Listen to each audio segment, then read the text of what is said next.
Di lubang buaya, sejarah terukir pahit.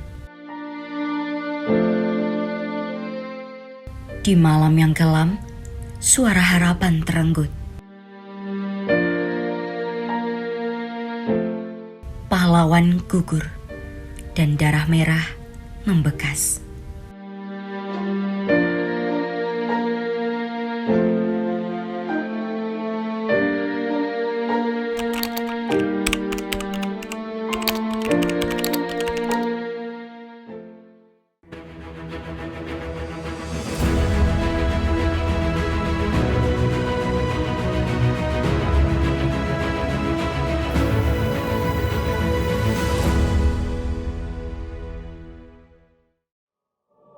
Di tahun 1965, Indonesia yang masih muda dan penuh harapan dihadapkan pada pergolakan politik yang mengguncang bangsa.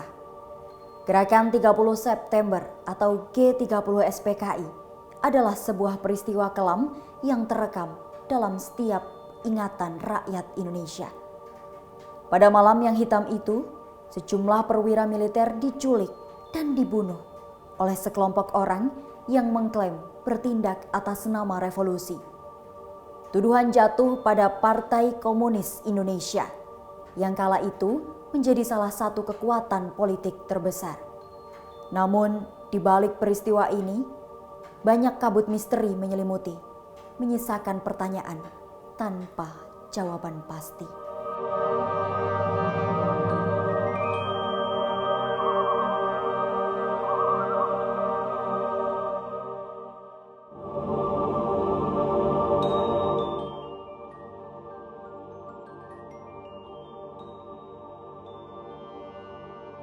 Tempat inilah yang menjadi saksi bisu di mana para jenderal diculik dan dibunuh. Kita akan mengungkap bagaimana perjuangan para jenderal untuk memperjuangkan ideologi Pancasila, walau akhirnya harus berakhir tragis menghadapi pengkhianatan.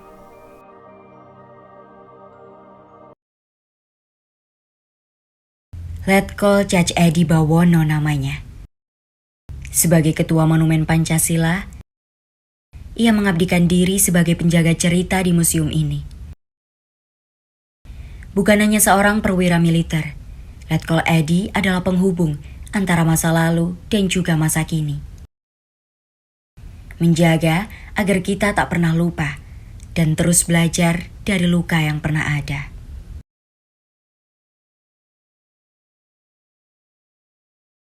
Pak Edi, mungkin berbicara tentang G30 SPKI ada banyak sejarah panjang di baliknya. Mungkin bisa diceritakan secara singkat latar belakang dari peristiwa G30 SPKI, kondisi pada saat itu seperti apa?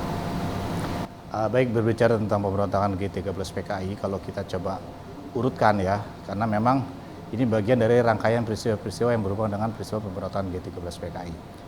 Jadi semua itu tidak terlepas dari dengan apa yang kita sebut dengan komunisme ya. Jadi komunisme itu sudah masuk ke Indonesia pada waktu saat Indonesia masih bernama Hindia Belanda ya.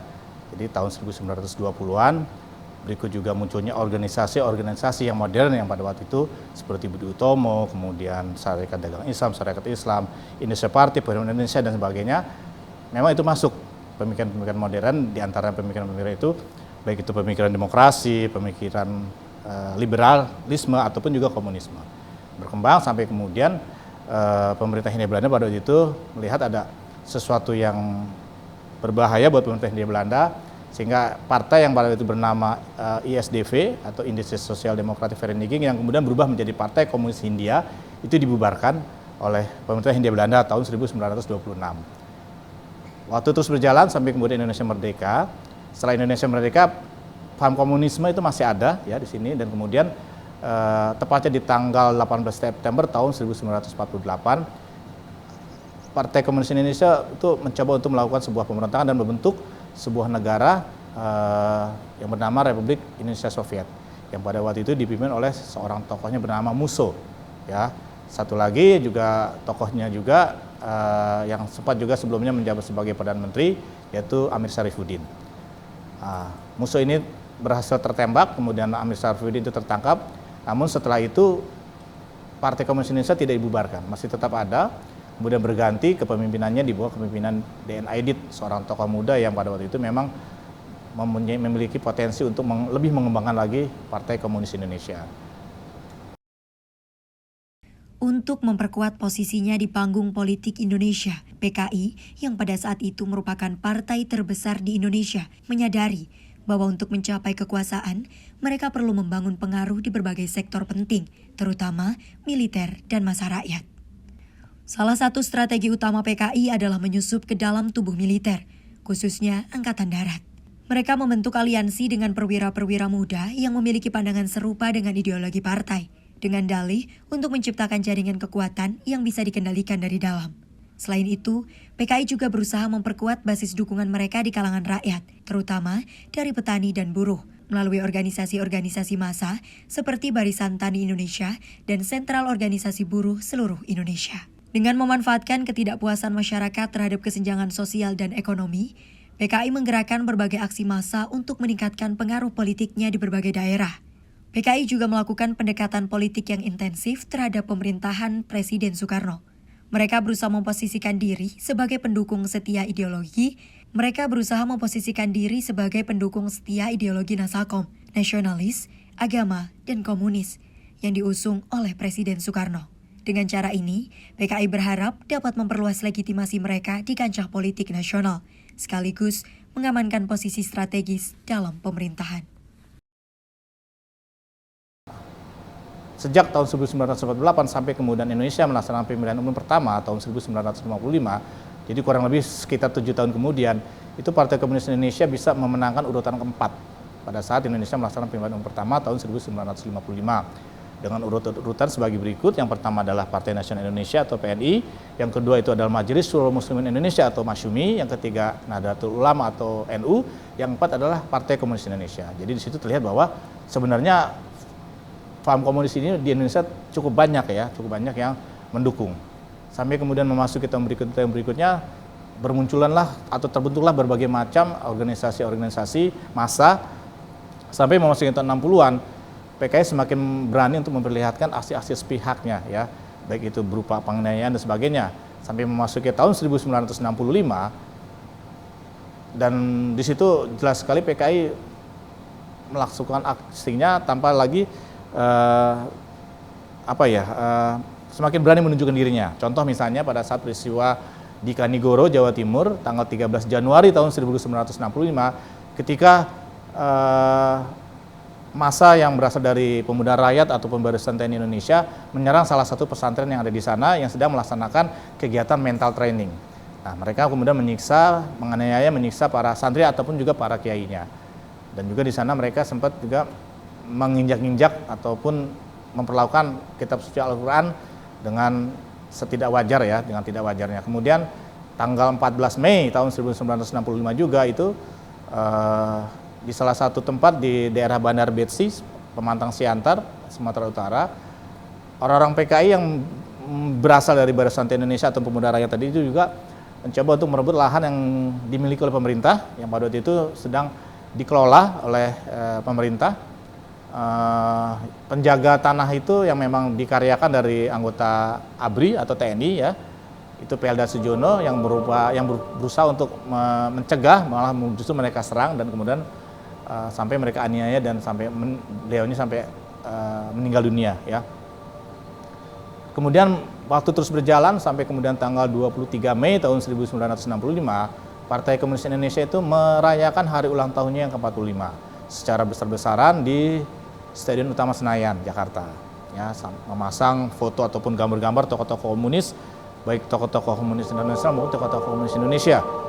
Kemudian di situ juga dicetuskan ide untuk pembentukan angkatan kelima, yaitu buruh dan petani dipersenjatai. Ya, pemimpinnya D.N. Aidit mengatakan bahwa inilah puncaknya revolusioner, ya, ofensif dari PKI.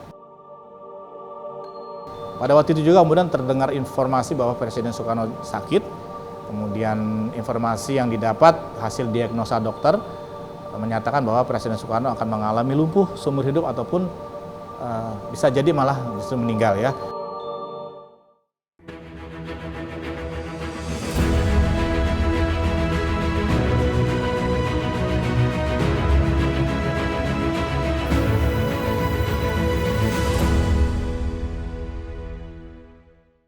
Halo pemirsa, kami kembali hadir dengan sejumlah informasi yang kami himpun dari berbagai penjuru dunia. Rangkaian informasi yang membuat akhir pekan Anda begitu bermakna. Sebuah kelompok di Afrika Selatan memberikan layanan pertunjukan film dengan tenaga surya. Berita yang menjadi sorotan media dari dalam dan luar negeri.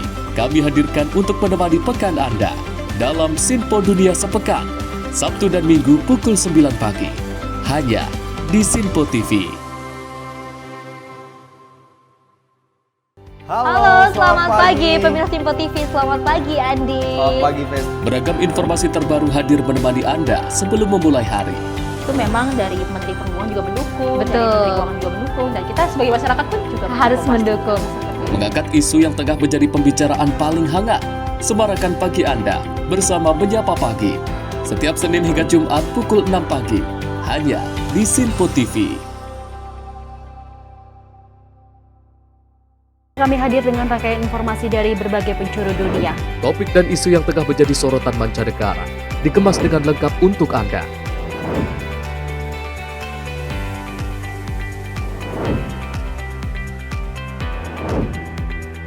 Peristiwa penting yang terjadi dari berbagai belahan dunia kini hadir dalam Sinpo Dunia setiap Senin hingga Jumat pukul 7:30 malam hanya di Sinpo TV. Halo, selamat malam pemirsa. Senang sekali rasanya kami mengisi ruang informasi Anda. Akhiri aktivitas Anda dengan rangkuman perkembangan peristiwa yang terjadi sepanjang hari. Sebelumnya kita saksikan ada sekitar 3.000 tamu undangan, sementara di Ibu Kota Nusantara ini ada sekitar 2.000 tamu undangan. Rangkaian informasi nasional dan mancanegara dirangkum sebagai penutup hari dalam Menyapa Malam. Setiap Senin hingga Jumat pukul 8 malam hanya di Sinpo TV.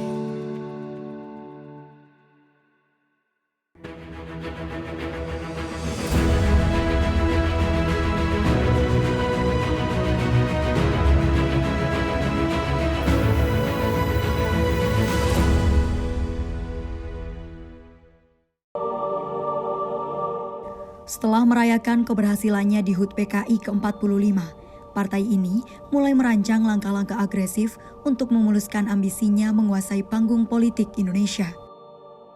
Perayaan di Gelora Bung Karno hanyalah permulaan dari sesuatu yang lebih besar, sebuah gerakan ofensif yang direncanakan dengan penuh perhitungan. PKI mulai memperkuat pengaruhnya di kalangan militer. Mereka menyiapkan jaringan dalam angkatan bersenjata, khususnya di Resimen Cakrabirawa, serta mendekati perwira-perwira yang simpatik terhadap perjuangan mereka. Dengan strategi ini, PKI berharap bisa menyingkirkan elemen-elemen anti-komunis di dalam struktur kekuasaan dan menggantikannya dengan orang-orang yang sejalan dengan visi partai. Pelatihan dan doktrin militer yang diberikan oleh PKI kepada simpatisannya menjadi bagian dari strategi jangka panjang untuk memperkuat jaringan di militer. Mereka percaya bahwa memiliki kekuatan bersenjata yang siap bertindak akan menjadi penentu jika terjadi konfrontasi politik besar.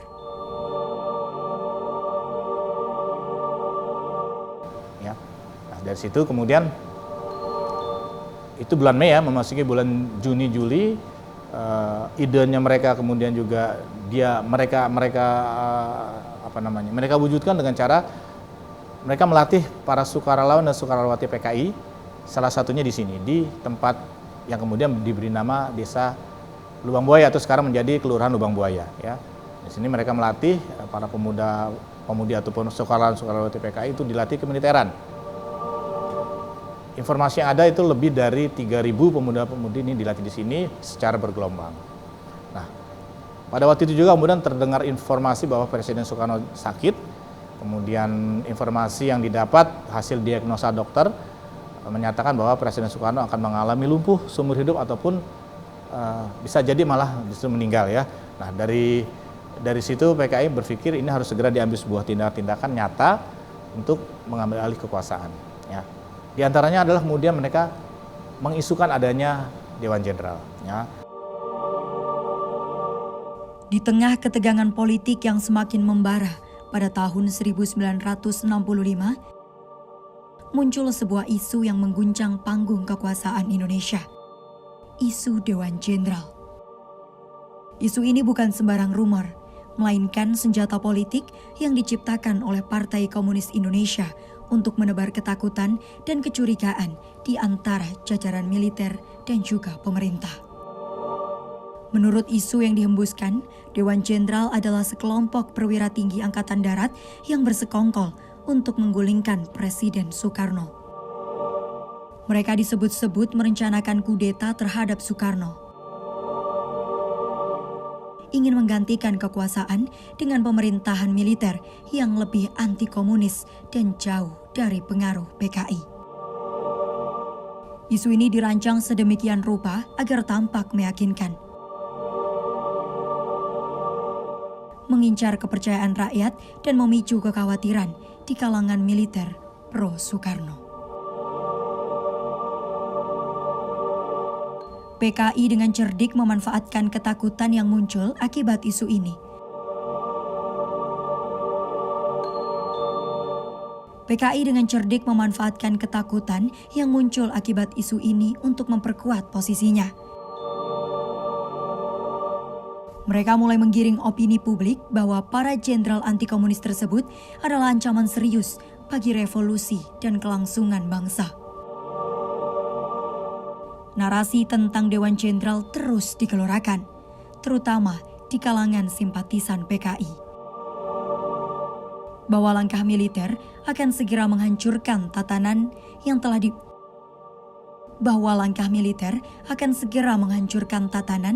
telah dibangun oleh Presiden Soekarno dan para pendukung revolusi.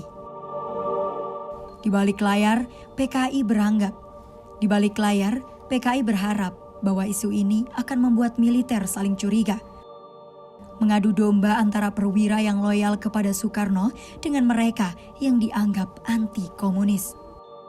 Dengan menyebarkan tuduhan tentang adanya Dewan Jenderal, PKI menciptakan alasan untuk melindungi diri dari tindakan militer yang mungkin terjadi. Mereka juga ingin melegitimasi gerakan-gerakan mereka sendiri dengan dalih mempertahankan revolusi dari ancaman kudeta yang datang dari dalam.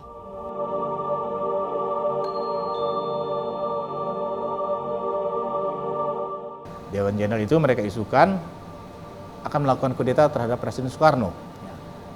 Dari situ kemudian tindak lanjut mereka adalah mencoba untuk mengambil secara paksa apa yang mereka sebut tadi Dewan Jenderal. Jadi pada hari tanggal 30 September tahun 1965 sudah lewat tengah malam, berarti sudah masuk ke tanggal 1 Oktober 1965, mereka melaksanakan aksinya untuk mengambil secara paksa ke kediaman masing-masing apa yang tadi mereka sebut sebagai Dewan Jenderal. Nah, di situ ada dalam daftarnya ada Jenderal Ahmad Nasution, kemudian Letnan Jenderal Ahmad Yani, Mayor Jenderal R. Suprapto, Mayor Jenderal MT Haryono, Mayor Jenderal S. Parman, Brigadir Jenderal D. Panjaitan, dan juga Brigadir Jenderal Sutoyo Sisomiharjo. Ya. Secara terpisah di kediaman masing-masing mereka bawa ke sini. Ada di antara ketiga perwira tinggi Angkatan Darat itu yang sudah meninggal dunia ketika dibawa ke sini karena memang sudah mereka tembak di rumahnya, yaitu Letjen Ahmad Yani, kemudian Majen MT Haryono, dan Brigjen DI Panjaitan. Yang empatnya lagi masih hidup dan kemudian mengalami penyiksaan di sini, di salah satu rumah yang mereka gunakan untuk sebagai tempat eksekusi. Ya. Ada Majen R. Suprapto, Majen S. Parman, Brigjen Sutoyo Sisomiharjo, dan juga salah satunya yaitu yang lolos, Jenderal Nasution, namun ajudannya yang bernama Letnan 1 Pierre Andreas Tendian itu yang dibawa ke sini dan mengalami juga penyiksaan di sini. Setelah mereka siksa, kemudian jenazahnya mereka buang ke dalam sumur yang juga masih ada di tempat ini, yang kemudian menjadi monumen Pancasila Sakti.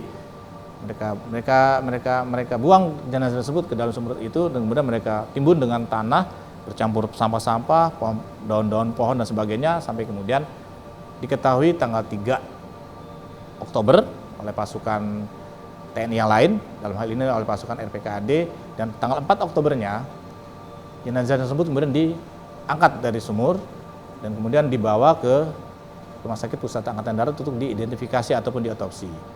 Hasil otopsi menyebutkan memang bahwa benarlah bahwa jenazah-jenazah adalah jenazah-jenazah yang sebelumnya perwira tertinggi yang diculik oleh para pemberontak G13 PKI. Esoknya tanggal 5 Oktober jenazah tersebut kemudian dimakamkan secara militer, dibawa jenazah tersebut dari Markas Besar Angkatan Darat ke Taman Makam Pahlawan Kalibata di Jakarta Timur ya, Jakarta. Seperti itu, Mbak. Kemudian setelah itu para perwira tinggi Angkatan Darat ini diberi gelar kehormatan sebagai pahlawan revolusi dan pangkatnya dinaikkan satu tingkat lebih tinggi dari pangkat sebelumnya. Demikian mungkin penjelasan kami.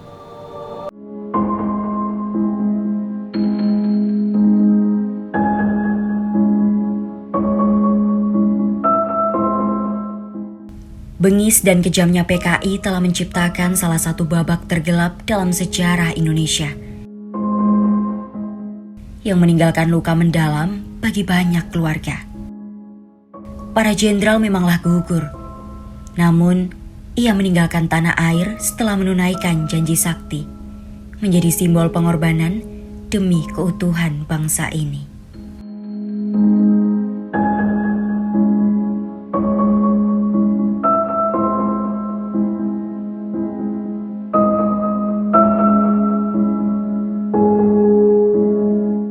Setelah tadi kita mengetahui sejarah G30 SPKI secara singkat, saat ini kita akan mengetahuinya lebih dalam dengan bukti-bukti yang ada di museum ini bersama Kasubsi Informasi. Selamat siang Pak Ahmad. Selamat Apa siang kabar, juga. Pak? Baik. Sekarang kita sudah ada di depan mobil nih, mungkin bisa dijelaskan Pak, sebenarnya ini mobil apa dan ada cerita apa di balik itu? Ini sebenarnya mobil ya, kita lihat di sini mobil warna apa nih? Warna biru telur asin ya, mobil dalam sejarahnya mobil perusahaan Artayasa, perusahaan negara Artayasa milik keuangan Republik Indonesia di tahun sebelum 65-an.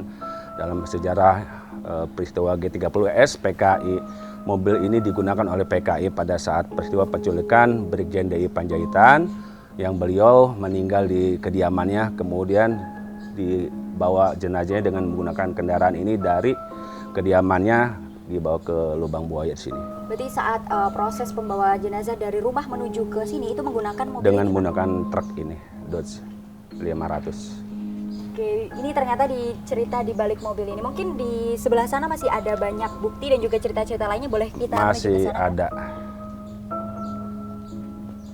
Saya lihat ini di sini ada beberapa bangunan-bangunan ya Pak. Ini memang untuk luas dari museumnya ini ada berapa meter? Museum Monumen Pancasila area yang sekarang ini kurang lebih ada 16,4 hektar luasnya. Dulu Sebelah kiri ini Pak ada bangunan rumah. Ini apa kalau bisa diceritakan? iya, ini rumah sejarah pada peristiwa Gerakan 30 September. Rumah ini kita namakan rumah pos dapur umum, difungsikan sebagai rumah untuk mendukung logistik kegiatan 30 September itu Berarti sendiri. ini sebagai tempat dapur untuk mengurus semua logistik Betul. bagi pasukan pemberontak PKI. Betul. Jadi rumahnya rumah Ibu Amro yang kemudian dirampas oleh orang-orang PKI. Mungkin setelah dari dapur ini kita bisa beranjak Ke rumah satu lagi yang kita lihat, rumah pos komando. pos komando. Berarti ini memang rumah ya Pak? Betul, ini rumah dulunya punya Bapak Haji Sueb. Bapak Haji Sueb sehubungan dengan PKI melakukan latihan-latihan, akhirnya rumah ini dikuasai oleh PKI. Berarti diambil alih untuk Diambil alih ya. Karena PKI waktu itu melakukan latihan-latihan militer di sekitar Lubang Buaya sini. Jadi dengan alasan latihan mereka diusir, direbut. Tapi kalau misalnya di rumah ini pada saat kejadian G30 SPK ini dia berperan sebagai apa atau ada cerita apa sih di dalam rumah ini? Pada saat peristiwa Gerakan 30 September terakhir memang dilakukan untuk rapat-rapat, kemudian mengambil tindakan terakhir untuk melakukan perintah penculikan dari rumah sini bergerak. Berarti perintah untuk melakukan penculikan pada jenderal itu pusatnya dari Di sini? komando startnya dari sini. Ini untuk di meja sini dan juga di sini semua untuk tempat berkumpulnya Pak? Betul, betul. Ini juga masih barang-barang yang memang asli dari sini Pak? Sebagian masih asli ya, seperti mesin jahit, tempat tidur masih asli. Setelah dari pos komando ini mungkin kita bisa bergerak ke yang lainnya, Pak? Bisa ke rumah satu lagi, rumah tempat penyiksaan. Nah, kita namakan rumah penyiksaan. Iya, bersamaan satu persatu, kemudian sampai ditumbuk, kepalanya dulu masuk.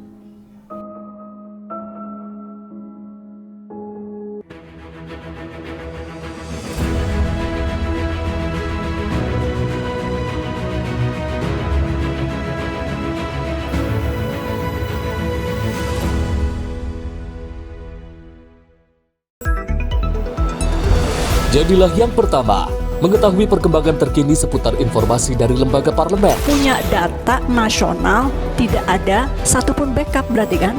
Tiba-tiba ada putusan yang nggak masuk akal dan seperti ini gitu. Kita biarkan rekomendasi kepada KPK, periksa! Kami hadirkan informasi paling akurat untuk mengawal setiap informasi dalam rapat komisi dan paripurna. Tentunya bersama saya Andi Rezaldi yang telah kami rangkum dalam program Sinpo Parlemen. Saya Arif Rifani. Saksikan Sinpo Parlemen setiap Sabtu pukul 6 pagi hanya di Sinpo TV. Halo pemirsa, kami kembali hadir dengan sejumlah informasi yang kami himpun dari berbagai penjuru dunia. Rangkaian informasi yang membuat akhir pekan Anda begitu bermakna. Sebuah kelompok di Afrika Selatan memberikan layanan pertunjukan film dengan tenaga surya. Berita yang menjadi sorotan media dari dalam dan luar negeri, kami hadirkan untuk menemani pekan Anda dalam Sinpo Dunia Sepekan, Sabtu dan Minggu pukul 9 pagi, hanya di Sinpo TV. Pemirsa, Sinpo TV kembali hadir menemani Anda dengan berbagai informasi yang telah kami rangkum dalam sepekan. Sajian lengkap informasi sepekan kami hadirkan untuk Anda. Badan Legislasi DPR menemui masa unjuk rasa di depan gedung DPR RI Senayan, Jakarta. Menemani akhir pekan Anda bersama keluarga dengan rangkuman berita menyeluruh dalam Sinpo Sepekan setiap Minggu pukul 6 pagi hanya di Sinpo TV. Kami hadir dengan rangkaian informasi dari berbagai penjuru dunia. Topik dan isu yang tengah menjadi sorotan mancanegara dikemas dengan lengkap untuk Anda.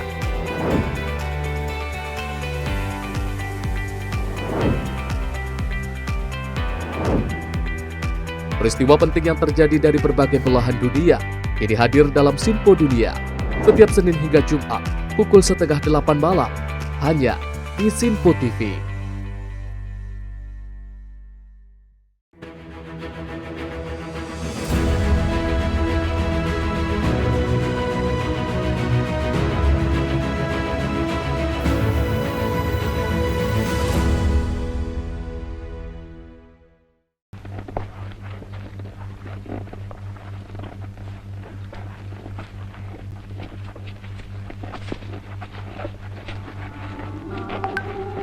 Pada hari ini, tanggal 4 Oktober 1965, kita bersama-sama dengan mata kepala masing-masing telah menyaksikan suatu pembongkaran daripada penanaman jenazah para jenderal kita, adalah 6 jenderal dengan 1 perwira pertama dalam suatu lubang sumur lama.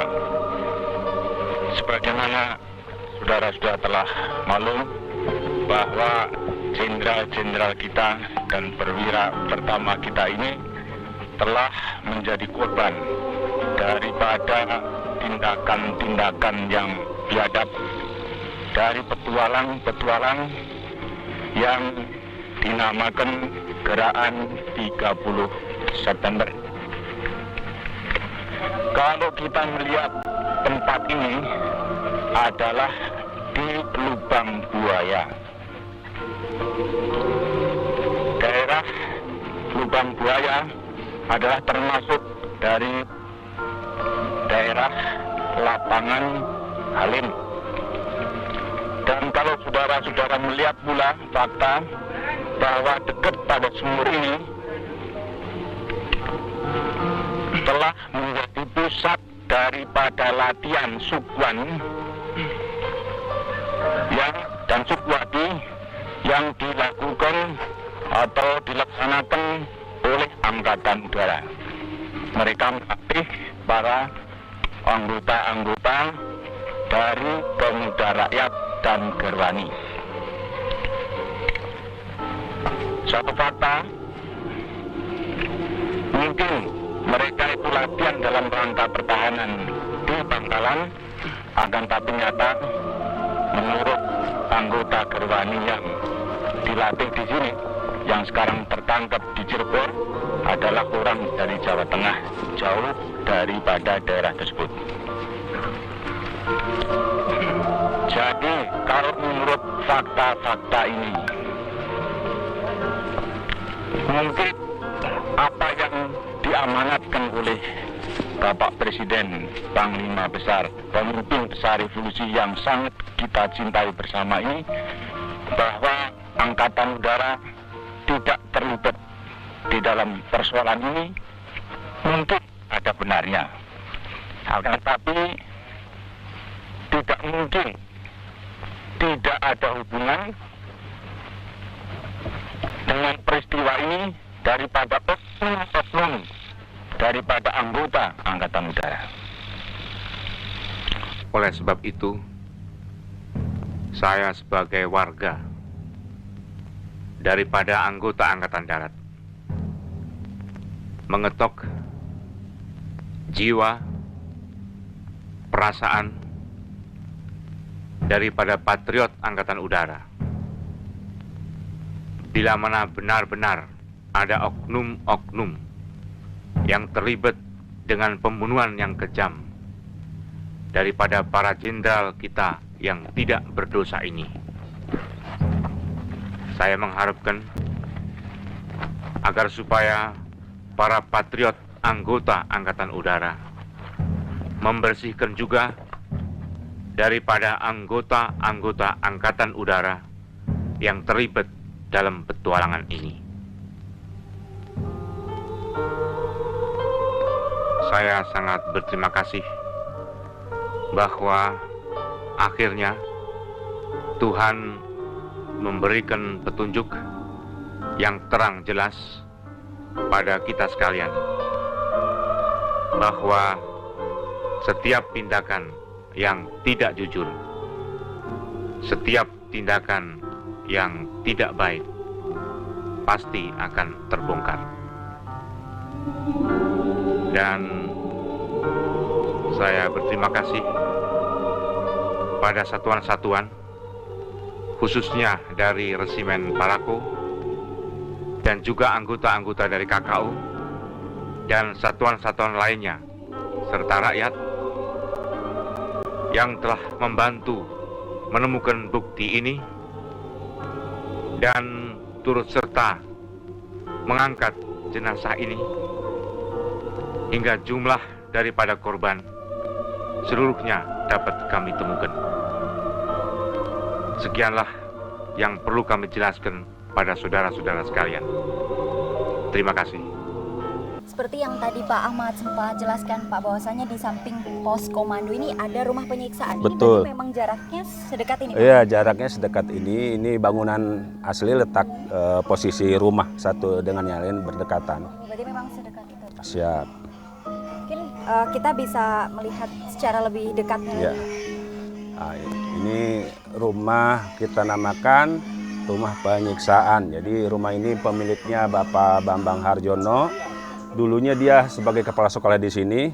Dia memang simpatisan PKI sehingga digunakan untuk kegiatan PKI, menyiksakan para pahlawan revolusi yang diculik dalam keadaan hidup, dibawa ke sini kemudian mendapatkan siksaan. Berarti kalau kronologi secara detailnya, pada saat jenderal-jenderal diculik, kemudian mereka langsung dikumpulkan di rumah? Iya, dikumpulkan di rumah sini, yang masih hidup maupun yang sudah meninggal dibawa ke sini. Kemudian menjelang pagi, ya akhirnya dibunuh dan dimasukkan ke dalam sumur.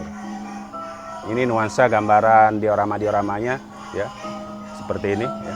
Di dalamnya ada cakar birawa dan bom udara yang sudah dipersenjatai, juga ada gerwaninya.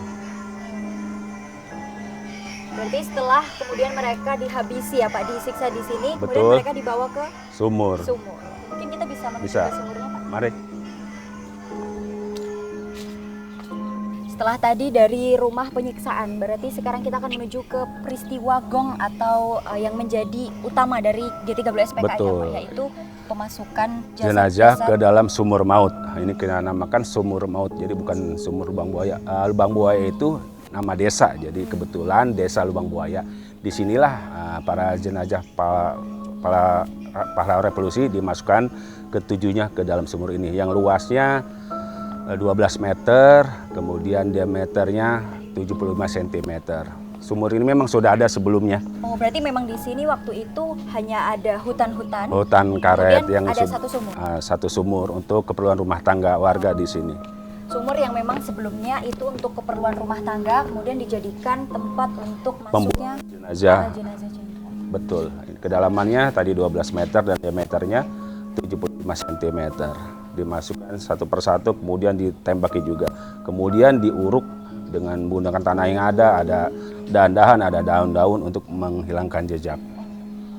Berarti pada saat itu peristiwa terjadi pagi hari ya? Pagi hari subuh. Pagi hari subuh. Kemudian untuk prosesi masuknya jenazah yang ada di sini itu dilakukan secara rombongan, secara bersama-sama? Iya, bersamaan satu persatu, kemudian sampai ditumbuk, kepalanya dulu masuk. Tapi pada saat peristiwa itu memang hanya dimasukkan saja atau mungkin masih ada penyiksaan-penyiksaan yang lain? Tidak ada, jenazah mungkin sudah meninggal, ada yang diset, ada yang dibawa ke sini, kemudian dimasukkan. Dengan begitu kejam, kemudian baru diberondong dari atas untuk memastikan mungkin sampai meninggal. Kemudian setelah dari proses masuknya jenazah-jenazah itu sampai dengan akhirnya jenazah ditemukan dan juga dievakuasi, itu cerita rincinya seperti apa, Pak? Setelah jenazah sudah dimasukkan, kemudian PKI pun meninggalkan lokasi ini karena sudah dianggap gagal juga, selesai, dia ada yang lari entah kemana. Kemudian Panglima Soeharto, Panglima Kostrat berinisiatif untuk mencari, mengejar dan berusaha untuk menemukan. Dan proses diketemukannya sumur ini pada tanggal 3 Oktober oleh pasukan RPKAD juga, dibantu dengan ada seorang anggota polisi yang kebetulan juga diculik, namun dia diselamatkan, masih bisa selamat, dan bersama dengan Pak Polisi Sukitman itu bersama-sama mencari, akhirnya diketemukan sumur ini, dan baru tanggal 4-nya para jenazah para pahlawan revolusi baru bisa diangkat, dievakuasi. Berarti antara waktu dari proses jenazah dimasukkan sampai dengan dievakuasi ada rentang waktu sekitar 3 harian, Pak? Betul. Selama pencarian belum ketemu, tanggal 3 dicari dengan warga masyarakat juga, digali, diyakinkan, akhirnya ketemu di sini, dipastikan. Setelah para pasukan PKI kemudian menguburkan yang tadi Bapak sampaikan bahwasanya pergi, berarti semua lingkungan yang ada di sini memang dikosongkan? Iya, ditinggal. Oh, ditinggal. Sesak, haru, dan juga pilu ya Pak Ahmad, jika betul, kita sangat tragis dan juga mengetahui kisah dari sejarah G30 SPKI ini, dan dari 7 perwira angkatan darat yang dimasukkan dalam lubang tadi. Siap. Akhirnya di depan sini ada monumen. Ini merupakan monumen penghargaan buat para pahlawan revolusi, dibangun Tugu Monumen Pancasila Sakti Lubang Buaya sebagai bentuk penghargaan jasa-jasa beliau dalam menegakkan Pancasila. Baik Pak Ahmad, setelah dari tragedi G30 SPKI pada tahun 1965 ya Pak. Betul. Kemudian dibentuk monumen, ini berapa lama pengerjaannya Pak? Dibangun monumen dimulai pertengahan Agustus 1967, kemudian baru diresmikan pada tanggal 1 Oktober 1972 oleh Bapak Presiden Soeharto. Tujuannya untuk menghargai dan mengenang jasa-jasa para pahlawan revolusi dan jangan sampai terjadi peristiwa ini terulang di masa mendatang. Ini bisa menjadi bagian dari menyimpan sejarah ya Betul, Pak? sejarah buat bangsa kita. Bisa dilupakan. Betul sekali. Berarti setelah dari peresmian itu kemudian dibuka sampai dengan sekarang ini Betul. untuk umum ya, menjadi tempat pembelajaran juga untuk masyarakat Indonesia. Betul sekali. Ini di sini ada 7, ini yang merupakan memang 7 perwira angkatan darat yang masuk ke dalam lubang. Dalam sumur Lubang Buaya di sini yang di Jakarta. Baik, itu tadi cerita peristiwa G30 SPKI, lebih tepatnya adalah peristiwa pada saat penculikan dan juga penyiksaan hingga akhirnya ada di Museum Pancasila ini. Yang mana ini merupakan bagian dari sejarah Indonesia yang tidak bisa dilupakan saja. Terima kasih banyak Pak Ahmad atas kesempatannya, atas cerita-ceritanya. Semoga ini bisa menjadi pembelajaran kita bersama. Amin.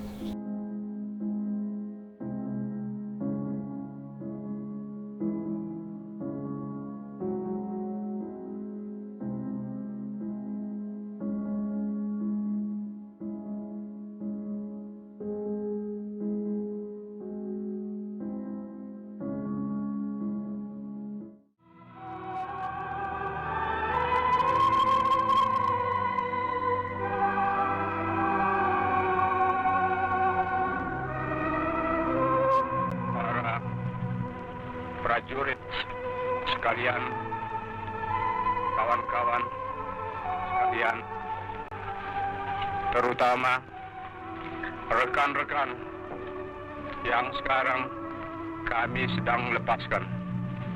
Bismillahirrahmanirrahim. Hari ini, Hari Angkatan Bersenjata kita. Hari yang selalu gemilang, tapi yang kali ini hari yang dihinakan oleh fitnahan, dihinakan oleh khianatan, dihinakan oleh penganiayaan. Tetapi Hari Angkatan Bersenjata kita, setiap prajurit tetap rayakan dalam hati sanubari kita dengan tekad kita, dengan nama Allah yang Maha Kuasa, bahwa kita akan tetap menegakkan kejujuran, kebenaran, keadilan.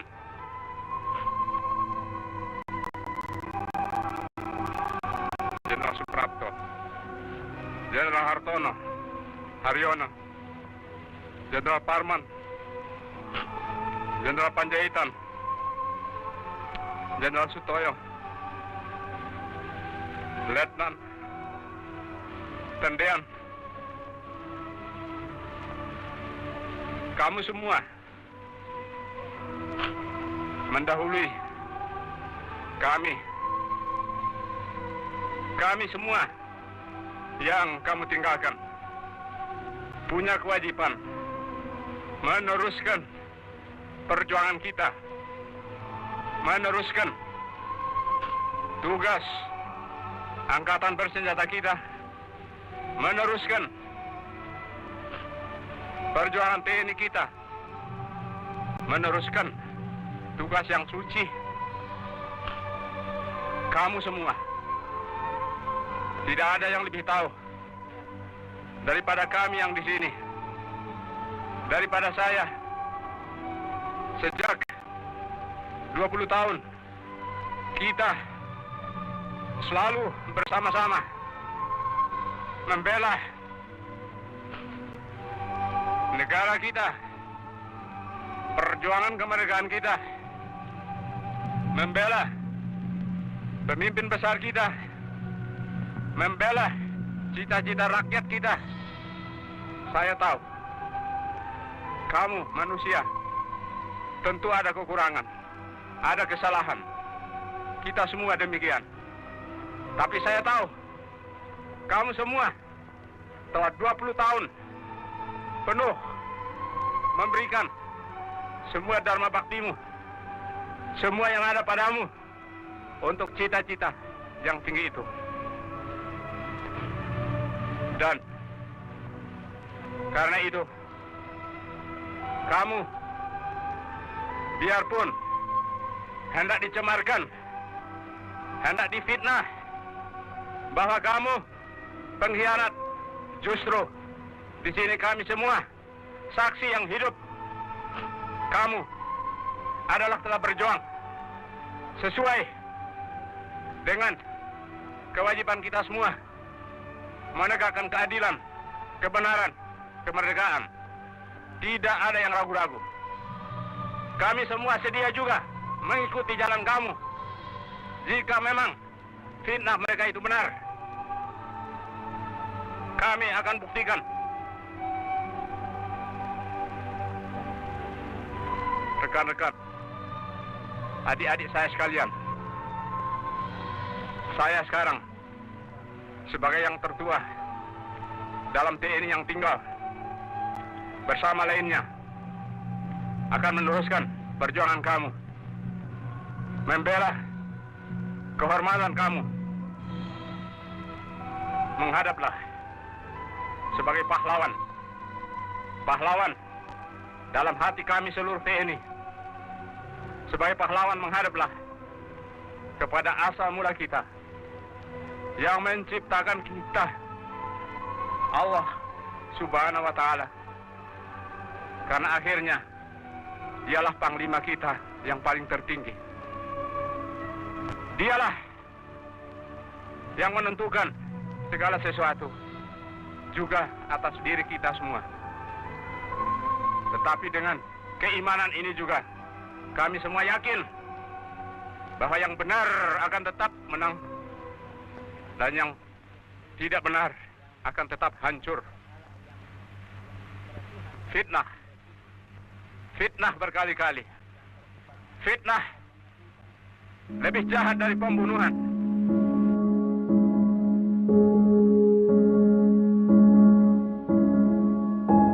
Dalam diam yang mendalam, mari kita memberi penghormatan pada para pahlawan yang telah meninggalkan jejak yang abadi dalam sejarah bangsa. Mereka yang hilang dalam tragedi itu tidak akan pernah dilupakan. Jenderal Ahmad Yani dan beserta kawan-kawannya dalam keheningan masih berbicara kepada kita, mengajak kita untuk mengingat, untuk belajar, dan untuk terus memperjuangkan keadilan bagi bangsa ini. Kali ini kita telah menelusuri jejak kelam dalam peristiwa G30 SPKI. Namun sejarah perjalanan tidak berhenti sampai di sini. G30 SPKI adalah bagian dari satu narasi besar yang terus hidup dan mengajak kita untuk tidak sekedar mengingat, tetapi juga merawat dan menjaga agar bangsa ini tetap kokoh berdiri di atas fondasi yang kuat. Sebab perjalanan bangsa ini masih panjang dan dari sejarah kita belajar untuk menapaki masa depan yang lebih baik.